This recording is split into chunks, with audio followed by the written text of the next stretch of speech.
Welcome to K20 PLANS, a site created by the K20 Center for Program Development, Management, and Monitoring. This first screen tells you a little bit about what a logic model is and why it could be helpful to you. I'd like to highlight a few key points. One of the most significant functions of a logic model is that it's a way to describe the relationships between available resources, planned activities, and the changes that are expected as a result of those activities. So think about this as a tool that you can use to guide your own thinking through the problem-solving process, as well as a way to share that process with others who are working on that problem with you. One of the really important things that this tool does is that it kind of forces critical thinking about how research connects to strategies, as well as how strategies connect to outcomes, for the purpose of evaluating and improving on a program. And it makes change feel and look tangible and achievable. So from here, you can join our site. You'll see at the top right, there's a sign in button. You will need a Google account in order to sign into our site, but once you have one, it's super easy. Another good tip is to refresh your page after you sign in, because sometimes these top buttons don't show up. But once you have them, you can go to My Account, and you'll see here your account info, as well as organizations that you belong to. You can create an organization here with this button and name it, and then it appears in this list. Once you click on an organization in the list, you can add members. You can add any email in order to invite someone to your logic model, but they will need a Google account in order to join. You can also edit permissions here, or you can edit those permissions here by toggling on and off.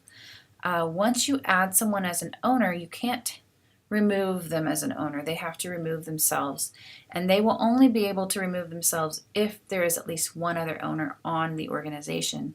That way no logic models get abandoned with no one able to change permissions or edit them. On this page, you'll see all the logic models that have been created under that organization, which you can create with this button here.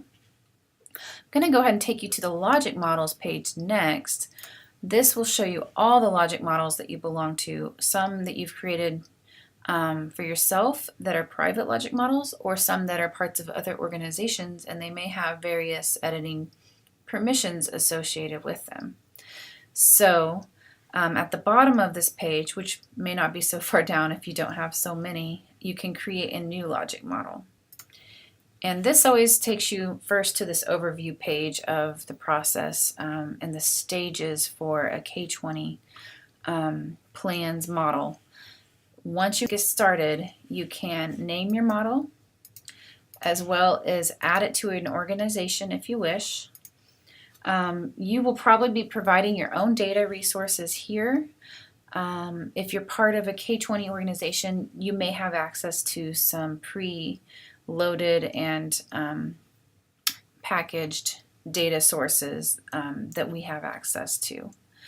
This page, you can see this page again by going to edit on any logic model. You'll see that I have permission to delete some because I'm the owner on them from this page as well.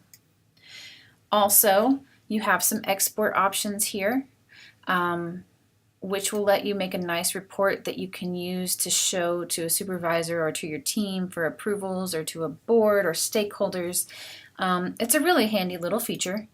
You'll look at all the data you've inserted, as well as your research sort of sources summarized here.